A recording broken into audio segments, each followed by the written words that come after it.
Hello and welcome to another edition of the RealTime Fantasy Sports Show. So excited to be here. I'm Jeff Paur, senior writer through RealTime Fantasy Sports, and this is Logan Glaser. He's a contributing writer. Logan, thanks again for joining me on the show. Really appreciate it.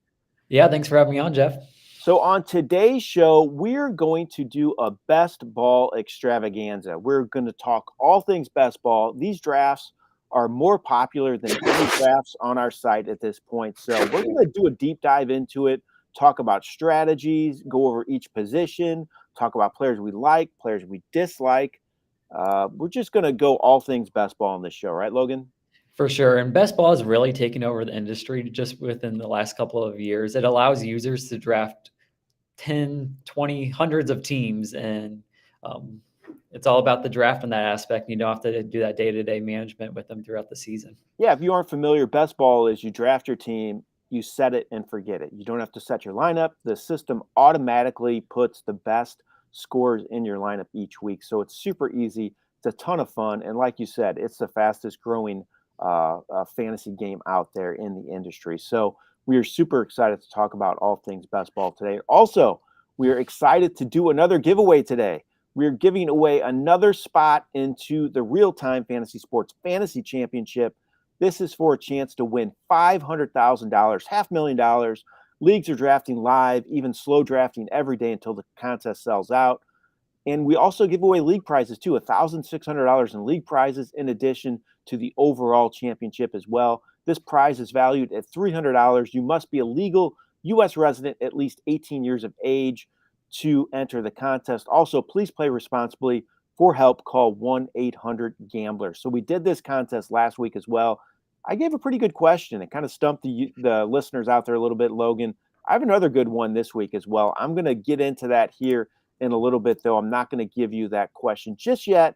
I'm going to do it in a few minutes after we start talking about some things best ball here. Also, if you have any questions, comments, don't hesitate to put them in the chat. Feel free to ask us anything, or if you have any comments about best ball as well, put them in there. We'll read them. We'll talk about them as well. So let's get into this best ball strategy, Logan. First of all, let's just the simple aspect of it. Like, what is the difference for you when you're drafting best ball compared to season long set your lineup leagues? For best ball, I'm looking for high ceiling players that are going to go out there and get 30, 40 points and that have ability to get those high ceiling points. You don't want those safe plays. So it's okay to take risk on players. Some players that we might talk about is like Mike Williams. He goes with the long ball more often. So that's a great player to target in best ball leagues. He might not be the safest play, but it's okay. You're just looking for that high home run ceiling play. Yeah, exactly. So that was the first thing on my list, taking more risks. I'm going to take more risks in the best ball league. I'm looking for those guys that can go boom any given week. I'm also looking at more rookies. I'm normally not a big rookie guy, but I'm going to take some more chances on rookies. The rosters are deeper, so you can take more chances. And sometimes rookies, especially running back, receiver, there's guys that go off that aren't drafted super high. So I'm going to take more rookies than I normally do as well. But like you said, I'm going to target players that boom, that can go off, post huge numbers any given week. And I'm also taking more risks. So I might take guys that fall in drafts because people are worried about an injury situation. So the deeper format, I'm going to take a chance on a guy that is more off injured, maybe that can, still produce those big numbers. So I'm going to take more risks, take players that can boom any given week, and I'm going to look at more rookies. Logan, absolutely. And a lot comes down to roster build for best ball. It's a lot about that strategy. So I'm just going to go over some of our best ball contests and their roster builds with that. So our main best ball championship, it's currently 57% full. So we're looking at about an August 15th is when that's going to sell out. So do not wait on that. It's $25,000 the first place, $20 entry fee. And then we also have a super flex best ball championship that just opened up this week, $15,000 to first place. So with our normal best ball championship, the roster build is 1 quarterback, 2 running backs, 2 wide receivers, 1 tight end, and 2 flex spots, a total of 20 roster spots with that. Yeah, and I think as we get into the positions and we're going to start talking about how we approach each one, it definitely has to do with roster build, in my opinion. So let's get into QB first. So, Logan, you're going to do a best ball draft. I've done a ton of them already with the guys. I do a weekly show with Colton and the Wolfman on Sirius XM Radio, and we do best ball drafts every week. I've done, I think, 12 or so already. So I've done a lot of them. I've used different strategies. I like some more than others, but let's talk about QB first. So how are you going to approach QB when you're doing a best ball league? Yeah, for QB, I want 1 quarterback that's going to have that high ceiling. Someone like Justin Fields or Trevor Lawrence. I think both of them have high ceilings. Lamar Jackson is also a great example for a high ceiling quarterback. So I want one of those QBs that are going to have that high ceiling that someone can go out there and put 30, 40 points. Overall, I'm going to be looking at getting 3 total quarterbacks on a normal best ball championship with 20 rounds. So I'm going to be looking for 3 quarterbacks, 1 with a high ceiling, and then 2 kind of are safer plays. Just in case of that injury, and especially the bye week, you need to have that 1 or 2 backups at that position. I'm the same way. I'm taking 3 QBs for sure, and I'm probably avoiding the elite guys. So I want that second tier after Mahomes, Allen, Justin Herbert. So I'm going after that second tier. I'm going to let somebody else draft Mahomes. I feel like with the best ball. So again, you have 3 quarterbacks, and there's a chance that any of those guys is going to go off any given week. So I did this as an example. So Patrick Mahomes last year, he averaged 28.37 points per game. Pretty good number. He led all fantasy quarterbacks in scoring. I looked at week 7 for Daniel Jones, Jared Goff, and Kenny Pickett. So these are guys that you could have a legit build with. This is actually a quarterback roster that I had in one of my leagues. So Daniel Jones, week 7, he scored 30.8 points. Jared Goff scored just 7.8. Kenny Pickett, 15.85. Look at that, though. Jones, he scored more than what Mahomes averaged, and he led all quarterbacks in scoring last year. So that's why I'm not taking one of the elite guys, in my opinion, because I feel like there's a good chance if I get the right guys on my roster, one of these 3 guys is going to score an elite level. That's how I'm approaching it. You okay with that strategy? Absolutely. I'm perfectly fine with that strategy. I still want that one of those high ceiling guys, but I'm perfectly fine waiting on the other 2. So, all right, let's talk about running back. So what's your running back approach? Yeah, so with running back, it definitely differs for me in best ball compared to normal league. I'm not going to be handcuffing running backs in or best ball league. In a normal league, I think I would handcuff a running back just because if someone goes down and needs someone to step up. But when you're going for that overall prize, such as in the best ball championship with 25,000, you have to have the best top team. So handcuffs won't do that. You need to have a variety of different teams on your roster with that, so players that can go out there and get 20, 30 points. Yeah, I think that definitely makes sense, Logan. And with me, with the running back position, I'm going early for the most part. And a lot of my drafts, I just feel comfortable trying to get those elite running backs. I think they're tougher to find as opposed to elite receivers. And like you just mentioned, you start only 2 in our best ball championship, correct? Correct. It was just 2 receivers. And then 2 flex spots. Yeah, and if you have 7 receivers on your roster, I think there's a good chance 2 of those guys are going to produce big numbers. So I like the fact that I can wait a little bit on receiver, and I'd rather go running back early. I think it's tougher to find those running backs that are going to produce big later, and it's easier to find receivers. So I'm going to target running backs a little earlier in a best ball format than I would a standards league, and that's just how I'm going to go about doing it.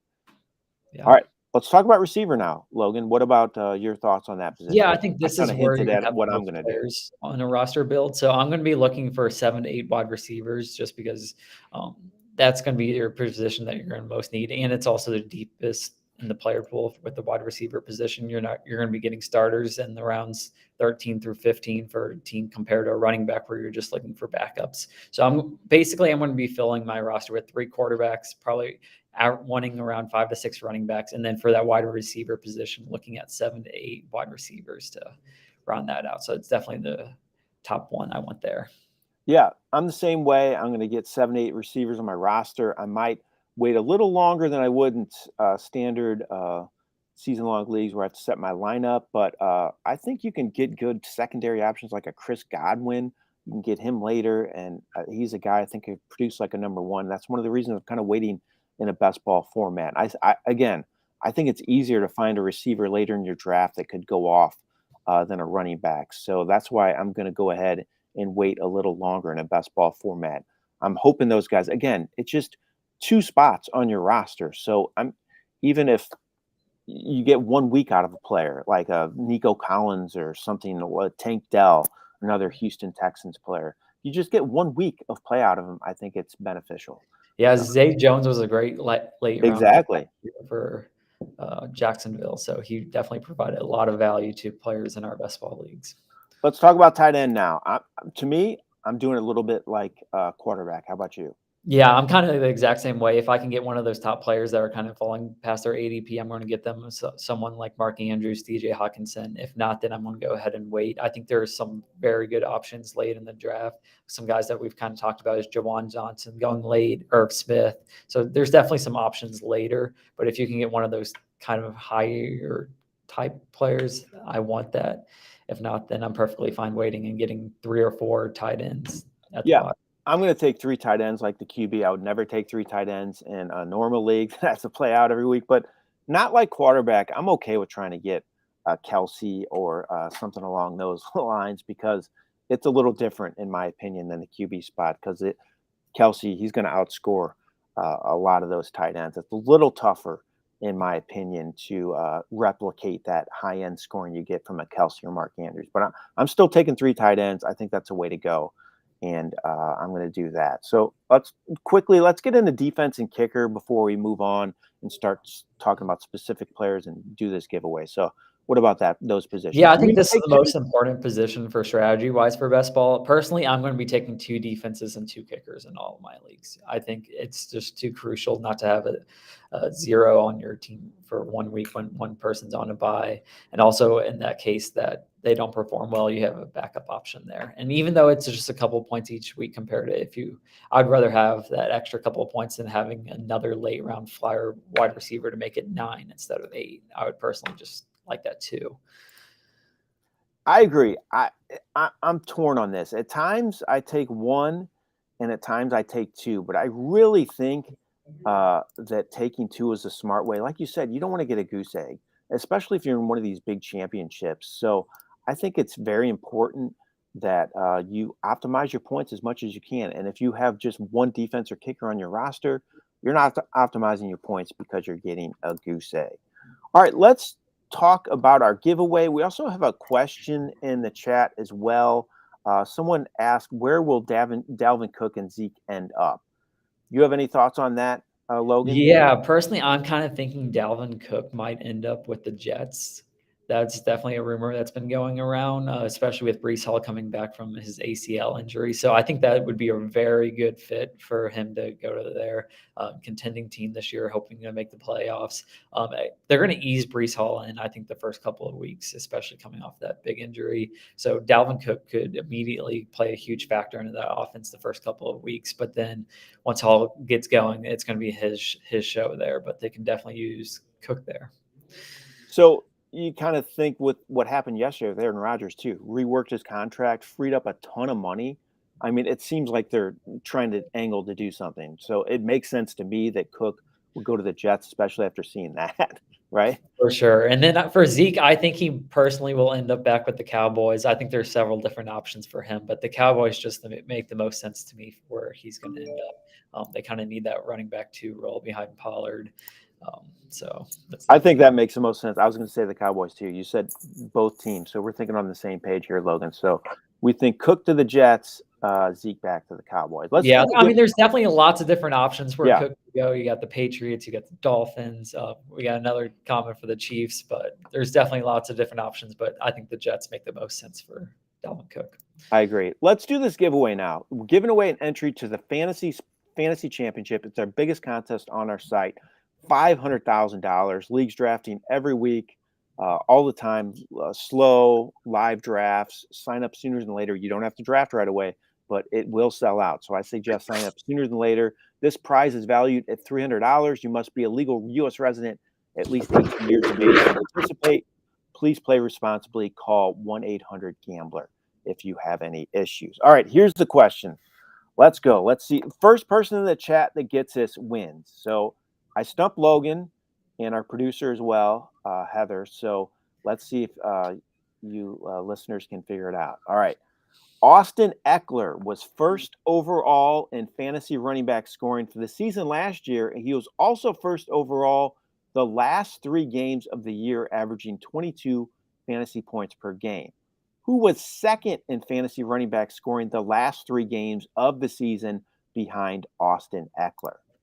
First answer wins. Again, who was second in fantasy running back scoring the last 3 games of the season behind Austin Eckler? We will keep an eye on the chat, see who comes up with that answer first, and you will win. 2 people said C-Mac. He was third. Yes. So he was third behind by just a half a point to this player. Yep, it was close. And this player was close to the top as well. All right, Logan, let's get into players. We'll keep an eye on the chat to see if anyone can come up with that answer. We'll get to that again, maybe give some hints as well. All right, we got a winner. Amanda Eric Akers. That's the correct answer. You win the prize, Amanda. Please, if you would, email to contests@bettersportsnetwork.com, contest@bettersportsnetwork.com, and we will hook you up. Good work, Amanda. You got that one. That was a tough question. For sure. Absolutely. Yeah. My guess was I had McKinnon as one of my unusual guesses. He had a great solid 3 weeks, but Akers had a 34-point performance in, I believe, week 16, which kept that up. Interesting to see what he might do this year. We'll find out. All right, let's talk about players now, Logan. We talked about how we're going to approach the position. So I'm approaching players different as well. There's players I like more. We talked about boomer bust players, guys that might go off more in any given week. So let's talk about players we like. Give me your first like. Yeah, first like I like is Justin Fields as a best ball target. Again, I kind of touched on him before, but he has one of the highest ceilings in the NFL. He had back-to-back 40-plus point games, fantasy point games last year. He really improved as a rusher, which you absolutely love if you're in a fantasy aspect. In 2021, he had 420 rushing yards. Last year, he had over 1,100 rushing yards. He has such a high ceiling, which I really love for best ball. So you kind of stole my thunder with my first player, Logan, but it's okay. Mine's Mike Williams. I really like him in a best ball format a lot more than a standard league. He's going to drive you crazy. He's going to disappear some weeks. But last season, he had 3 games with 21-plus fantasy points his first 7 games of the season. He also disappeared some of those games, had under 4 fantasy points 2 of those games. But, man, he went off in some of those games. You can get him a little later as well. So I like Mike Williams a lot, more so in a best ball format because I'm not sure when those big weeks are going to be, and he's going to frustrate me, but I'll take him in this format. All right, Logan, give me another one of your likes. Yeah, next one is Tony Pollard. Again, he has a very high ceiling. Last year, he had a couple games over 30 points. The volume is going to be there for Pollard this year, and that's what's going to I think he's going to be a top 5 running back this year, especially with that volume, high-scoring offense as well. Easily going to be the lead back, and he has that pass catching ability out of the backfield that we saw last year. So if you're in a PPR league, watch out for Pollard this year. I'm going to give you a deeper dive here, and I'm going to say Hunter Henry. So again, a best ball format, you could probably get him as your number 3 tight end. I think he's going to disappear some weeks, not do much, but they're going to employ those 2 tight end sets a lot. They have Mike Gesicki there this year. I think Henry's going to have some big games. Think of when they had Hernandez and Gronk together. They had some huge seasons. That's what that offense is going to look like. It's going to be Henry and Gesicki lining up wide. Again, I would not take him in standard leagues because I think he's going to disappear a lot, probably more so than not. But I think he's going to go off and have some big games as well. So I like Hunter Henry as one of my likes in best ball. Give me another one for you, Logan. Yeah, another I like is Rondell Moore. So again, volume this year. DeAndre Hopkins is gone with that offense. He should be the number 2, but I think he can compete for that number 1 role. Before his injury last year, he finished with his last 3 games 23 points, 15, and 19. So he has capability of putting up 20-plus fantasy points, and he's going extremely late in drafts. So Moore is definitely a player that I'm going to be targeting in my best ball. I have a receiver as well for my next like, and that's the rookie Jackson Smith and the Jigba out of playing for Seattle this year. So he has Tyler Lockett, DK Metcalf to compete with for targets. That's scary. But you know what? He's super talented. He's going to have some big games. I think he's going to be a lot tougher to gauge in normal leagues, again, because he has a lot to compete with for targets, but he's going to have some huge games in that offense. 3 really good receivers, though, and that's what scares me. If you're trying to set your lineup each week, he could disappear some weeks because he could lose targets to Lockett and Metcalf. But in a best ball format, you don't have to worry about that because he'll get subbed out if he has a poor week. And so I think Smith and the Jigba has a little more value in a best ball format. How about your last target?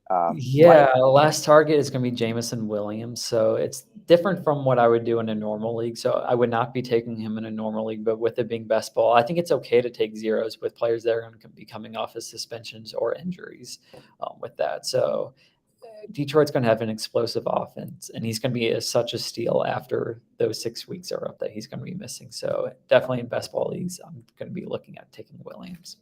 Big play ability for sure. So that's, you talked about big play guys to target, and Jameson Williams definitely a big play guy. My last like is Raheem Mostert out of Miami. So he has 3 running backs to compete with: the rookie, a chain, and then Jeff Wilson as well. But right now he's atop the depth chart, so that means he could start some games at least early in the season, and you can get him dirt cheap. He's like running back 50 on our site right now. And while this would drive me crazy trying to figure out when to start him in a standard league, in a best ball league, he's going to have a couple big games and a good offense, and you can get him dirt cheap as well. So I just think he's a player to target and could end up helping you in a best ball format. So I'm all in on Raheem Mostert in a best ball format. For sure. And then one of the comments that we had was thoughts on stacks this year. So stacks are actually a huge aspect for best ball, especially in the best ball championship where you're going for the overall prize. You need those player stacks with that. So a guy that I'm going to kind of be targeting, and it was kind of mentioned, is Lamar Jackson. But instead of going with Andrews, I'm going to be going with Zay Flowers with that. So I really like that Lamar Jackson, Zay Flowers stack with that. Flowers is going to be going later in drafts. So I definitely like those two as one of my I love favorites. that. That's a great point too. We should have mentioned that stacks are huge in best ball, especially in these fantasy, these big game contests like our best ball championship. So if you get a stack and they have a huge game and you're in the playoffs in week 16 or 17 or in our overall championship, it could be a difference maker. So I love, especially in a best ball like Kelsey Mahomes, if you can do that. For You sure. sacrifice the running back position a little bit though, but that's huge. AJ Brown, Jalen Hurts as well. Those are really good stacks. But even the deeper ones, like going Pickett Johnson, I think that's smart too, because if they hit in the playoffs, it could really help you. Someone mentioned Pickett and Johnson, so I think that's a good strategy as well. I think going stacks, getting the number 1 receiver and number 1 QB is a smart move in best ball for sure. Logan, let's talk about the flip side. So players we kind of want to avoid in best ball for whatever reason. Give me your first one. Yeah, first one I'm going to be avoiding is DeAndre Swift. So again, with him, I don't think he's going to have the necessary volume to get those huge 20, 25 plus point games. He's going to be splitting the backfield with Penny and Gainwell. And I think it's just going to be tough for him to be scoring 25 or more fantasy points in a given week, which what you're kind of looking for in those best ball leagues with not having that huge volume. So my dislike, my first one, is probably going to be a surprise. It's not that I dislike him. He's actually my favorite quarterback in football. Love watching him play, but it's Patrick Mahomes. Just because I don't want to use a second round pick on him. Like I mentioned before, I think I can replicate his scoring on a weekly basis with 3 QBs. And so I'm going to use my draft capital on a running back, most likely at the spot that he's going, or an elite receiver. So not that I don't like Patrick Mahomes as a player. I'm just not sure I like him in a best ball format.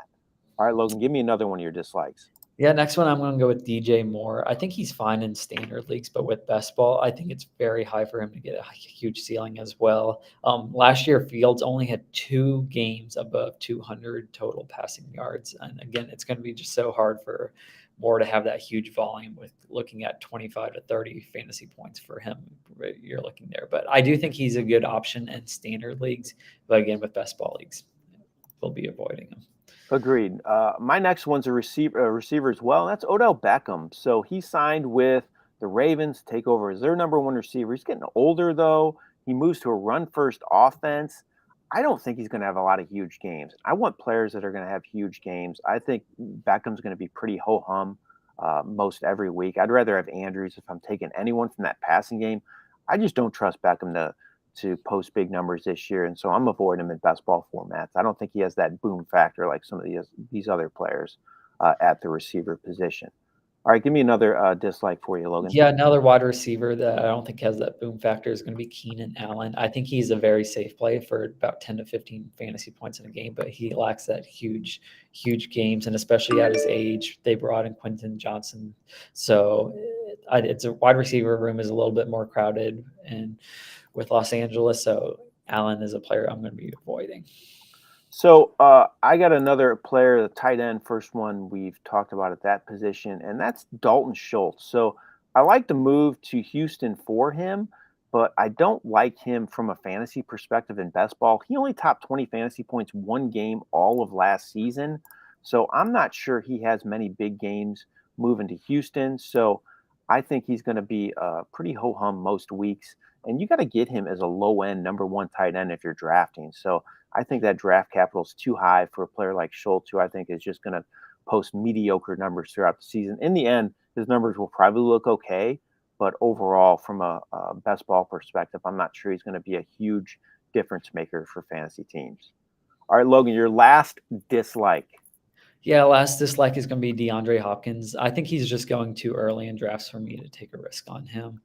He goes an okay spot in Tennessee because he's going to be their number one alongside Traylon Burks.